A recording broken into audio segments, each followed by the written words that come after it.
Hello students. आज के इस वीडियो लेक्चर में हम रिक्शिया में वेजिटेटिव रिप्रोडक्शन की विभिन्न मेथड्स के बारे में अध्ययन करेंगे। स्टूडेंट्स, सर्वप्रथम हम देखते हैं कि यह वेजिटेटिव रिप्रोडक्शन यानी कि कायिक जनन क्या होता है। पादप के किसी भी कायिक भाग से नए पादप के निर्माण की क्रिया को वेजिटेटिव रिप्रोडक्शन कहा जाता है। Stem, leaves and roots plant के वेजिटेटिव पार्ट कहलाते हैं।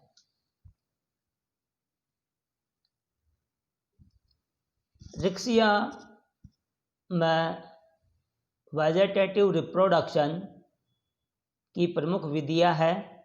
First, by progressive death and decay of the older portion of thallus.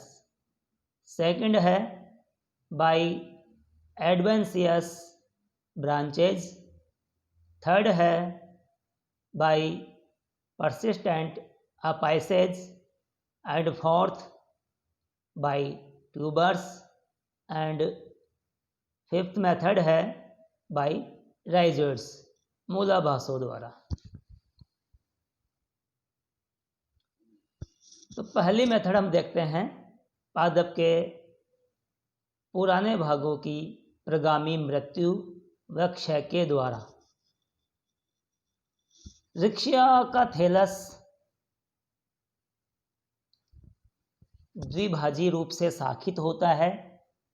यहाँ पर ये द्विभाजी शाखन दिखाया गया है। जैसे जैसे रिक्शिया का थैलस पुराना होता जाता है वैसे वैसे इसके पुराने भागों की मृत्यु होती जाती है तथा यह भाग गलता रहता है। मृत्यु और गलन की प्रक्रिया का क्रम चलता रहता है और यह क्रम जब द्विभाजी शाखन बिंदुओं पर पहुंच जाता है तो प्रत्येक शाखा अलग हो जाती है। ये अलग हुई शाखाएं हैं। प्रत्येक अलग हुई शाखा अब एक नए थैलस का निर्माण कर लेती है। सेकंड मेथड है बाय एडवेंशियस ब्रांचेज, अपस्थानिक शाखाओं द्वारा।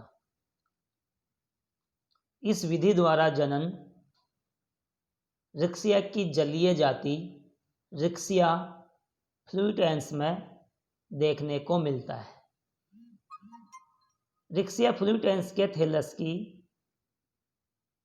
वेंट्रल सरफेस से इन शाखाओं का निर्माण होता है और जब ये शाखाएं मुख्य पादप से अलग हो जाती है तो एक नए थैलस का निर्माण कर लेती है।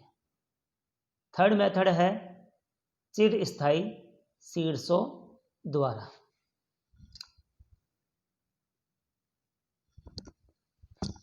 लंबी सूखे की अवस्था में रिक्शिया के थैलस के टिप वाले पोर्शन, ये शीर्ष वाला पोर्शन, इस पोर्शन को छोड़ करके शेष समस्त थैलस की मृत्यु हो जाती है। ये एपिकल पोर्शन सोइल में प्रवेश कर जाते हैं और कुछ मोटे हो जाते हैं। जब वापस से अनुकूल परिस्थितियां आती है तो ये भाग वृद्धि करते हैं और नए थैलस का निर्माण कर लेते हैं। इस प्रकार से यह विधि रिक्शिया में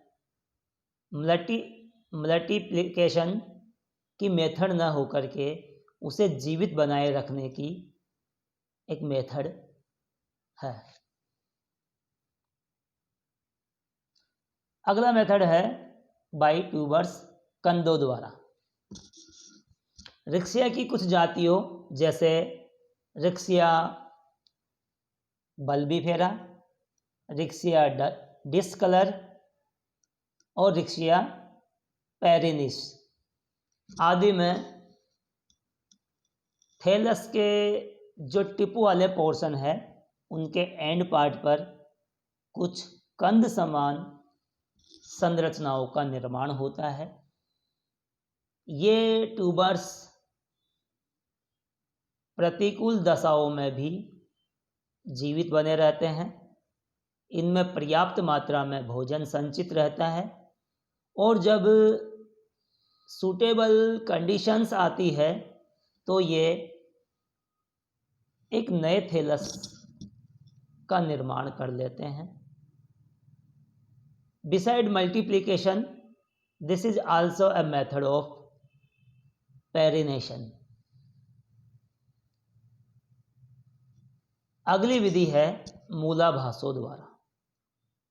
रिक्शिया की जाति जैसे रिक्शिया ग्लाका में मूलाभासों के शीर्ष भाग डिवीजन करके कोशिकाओं का एक पुंज बना लेते हैं।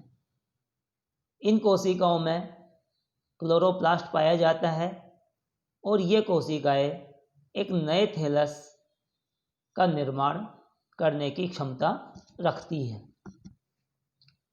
इस प्रकार से रिक्शिया में इन 5 मेथड्स के द्वारा वेजिटेटिव रिप्रोडक्शन संपन्न होता है।